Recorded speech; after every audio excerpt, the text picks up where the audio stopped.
Bismillahirrahmanirrahim. Assalamualaikum warahmatullahi wabarakatuh. Alhamdulillahirabbil alamin. Wassalatu wassalamu ala asyrafil anbiya'i wal mursalin sayyidina wa maulana Muhammadin wa ala alihi wa sahbihi ajmain. Puji serta syukur mutlak milik Allah Subhanahu wa taala. Salawat dan salam selalu tercurahkan kepada kehormatan, junjungan dan panutan kita baginda Nabi besar Muhammad sallallahu alaihi wasallam. Baiklah, siswa-siswi Madrasah Aliyah khususnya di kelas 11 ya. Saya masih memegang mapel atau mata pelajaran Al-Qur'an dan Hadis yang sebelumnya kita sudah bertemu di channel YouTube Bapak ya, di channel YouTube Bapak PPKP TV. Nah, yang belum subscribe silahkan subscribe dulu, tekan tombol like dulu ya. Siswa-siswi Madrasah Aliyah, mudah-mudahan kita selalu diberikan kesehatan oleh Allah Subhanahu wa taala. Kemarin saya sudah menjelaskan apa itu pengertian Al-Qur'an, apa itu pengertian hadis. Masih ingat ya, Al-Qur'an adalah kalam Allah Subhanahu wa taala yang diturunkan kepada Nabi Muhammad SAW melalui perantara malaikat Jibril.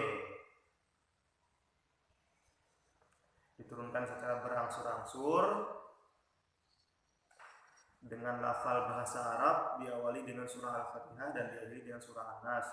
Dan bagi yang membaca itu dinilai sebagai ibadah. Itu pengertian Al-Qur'an.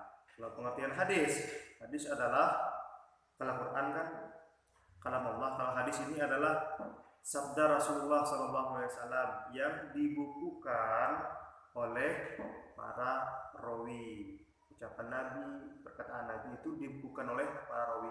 Rawi itu apa? Nah, rawi itu adalah orang yang meriwayatkan hadis. Itu ya. Oke, jadi ada pertanyaan. Nah, ada pertanyaan. Apa itu sih perbedaan Nabi dan Rasul? Ada Nabi, ada Rasul. Nah, kalau Nabi itu wahyu yang Allah turunkan kepada Nabi itu hanya untuk diri sendiri, tidak disebarluaskan kepada umatnya. Kalau dia Rasul adalah wahyu yang disampaikan kepada Rasul, harus atau wajib disampaikan kepada umatnya. Kalau dia seorang Rasul, pastilah dia seorang Nabi. Kalau dia seorang Nabi, belum tentu dia seorang Rasul. Itu ya, dijelaskan di dalam ilmu ulumul hadis atau mustalah hadis itu seperti ini. Jadi sekarang kita membahas tentang mukjizat. Nanti insya Allah kalau datang sudah LKS dari pihak Madrasah Aliyah, nanti saya akan menyuruh kalian untuk menebus LKS ya di koperasi kita. Jadi Al-Qur'an itu begini.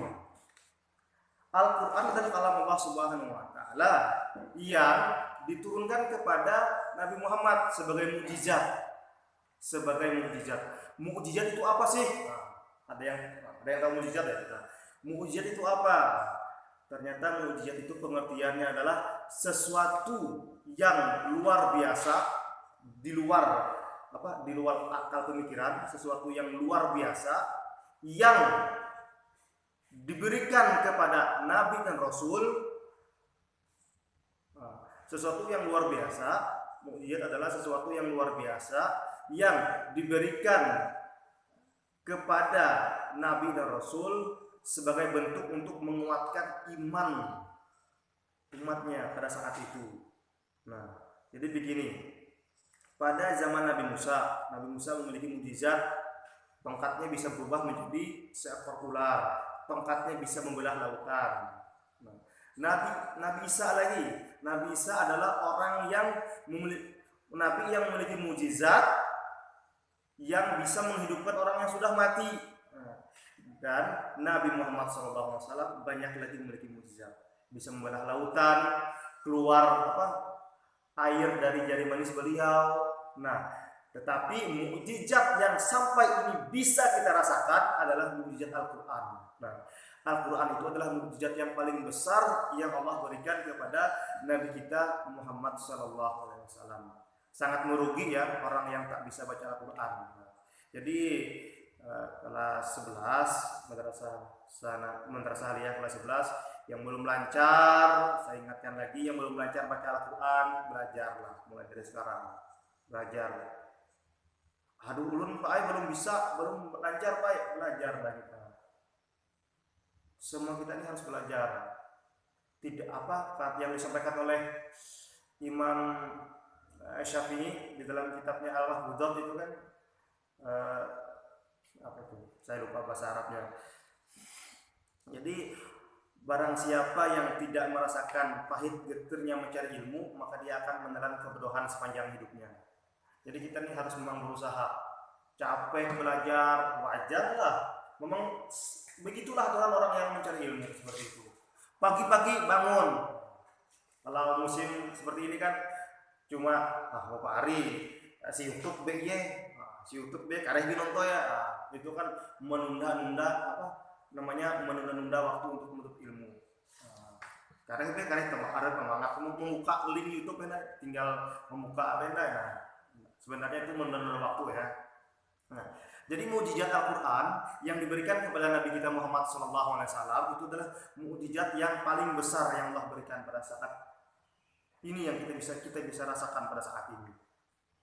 Jadi Al-Quran itu ya, dulu Al-Quran itu kan memiliki tata bahasa yang sangat indah sekali. Kenapa? Manusia tidak akan bisa membuat seperti Al-Quran. Manusia itu tidak, dalam Al-Quran itu kan Allah menjelaskan itu jin dan manusia berkumpul untuk membuat semisal Al-Quran, maka mereka tidak akan pernah bisa, karena tataan dari bahasa Al-Quran itu sangat indah sekali. Jadi dulu pada zamannya Rasulullah itu kan, setelah Rasulullah mendapatkan wahyu pertama kan Iqra bismi rabbikal ladzi khalaq, khalaqal insana min 'alaq. Itu. Jadi orang-orang Arab pada saat itu memiliki ilmu sastra bahasa yang sangat indah sekali. Jadi mereka tuh ahli-ahli dalam bahasa, melontarkan sebuah syair, melontarkan sebuah tata bahasa yang sangat indah sekali, sehingga manusia-manusia itu kagum pada saat itu. Jadi Rasulullah membaca Al-Quran, maka di hadapan orang-orang kafir mereka semua tercengang semua. Kok indah sekali bahasanya ini. Muhammad kok bisa mengeluarkan bahasa seperti ini. Jadi itulah bahasa Al-Quran. Kalamnya Allah Subhanahu wa Ta'ala, tak bisa manusia menandinginya, tidak bisa. Dan sampai saat ini terpeliharalah kemurnian dari Al-Quran. Terpelihara. Jadi mukjizat adalah sesuatu yang luar biasa yang Allah berikan kepada Nabi dan Rasul untuk memantapkan atau menguatkan iman umatnya pada saat itu. Begitu. Paham ya? Nah, jadi Pak, misalkan ada yang nanya ya, kalau misalkan orang alim bisa lah dapat mukjizat Pak. Orang alim lain lagi sebutannya. Kalau orang yang ahli ibadah, seorang waliullah, orang yang ahli ibadah itu bukan mukjizat sebutannya, tapi sebuah karomah. Karomah itu sesuatu yang luar biasa yang Allah berikan kepada orang yang ahli ibadah. Orang yang ahli ibadah ya, itu karomah namanya. Kalau mukjizat itu khusus kepada Nabi dan Rasul saja. Tidak boleh orang biasa. Kayak dapat mukjizat ya, tidak mungkin seperti itu ya. Itu khusus Nabi dan Rasul saja yang mendapatkan mukjizat. Jadi Al-Quran adalah mukjizat nyata yang pada saat ini bisa kita rasakan. Jadi kalau karomah sesuatu yang luar biasa, sesuatu yang luar biasa yang Allah berikan kepada orang yang ahli ibadah. Ya gitu.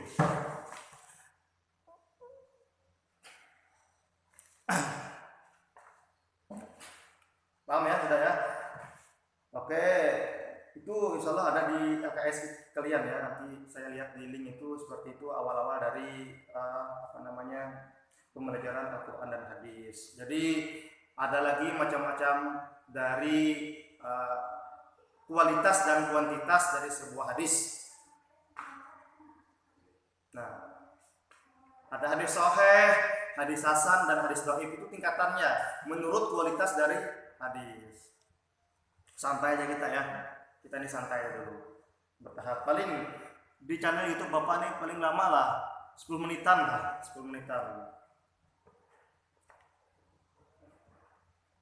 Kita bisa langsung sekaligus misalkan apa nguploadnya itu loh terlalu lama, kalau lama apa durasinya lama juga apa nguploadnya.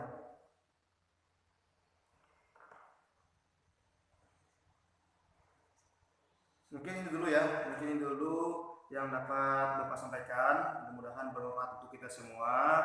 Mudah-mudahan kita selalu diberikan kesehatan oleh Allah Subhanahu wa taala, dan channel ini untuk pembelajaran ya, untuk pembelajaran kita khususnya di kelas 11, siswa-siswi kelas 11 Madrasah Aliyah pandemi corona ini yang belajar dari rumah. Silahkan buka channel YouTube. Yang belum subscribe dulu, tekan like dulu, dan komen di bawahnya, tulis nama di bawahnya sebagai tanda hadir ya. Tulis komen nama, misalkan Sukma Ramadan, tulis nama hadir Pak Sukma Ramadan kelas 11 IS3 hadir, kayak gitu. Oke, mungkin ini dulu yang dapat disampaikan. Saya akhiri, wabillahi taufik wal hidayah. Assalamualaikum warahmatullahi wabarakatuh. Tunggu bentar, saya untuk nguploadnya dulu.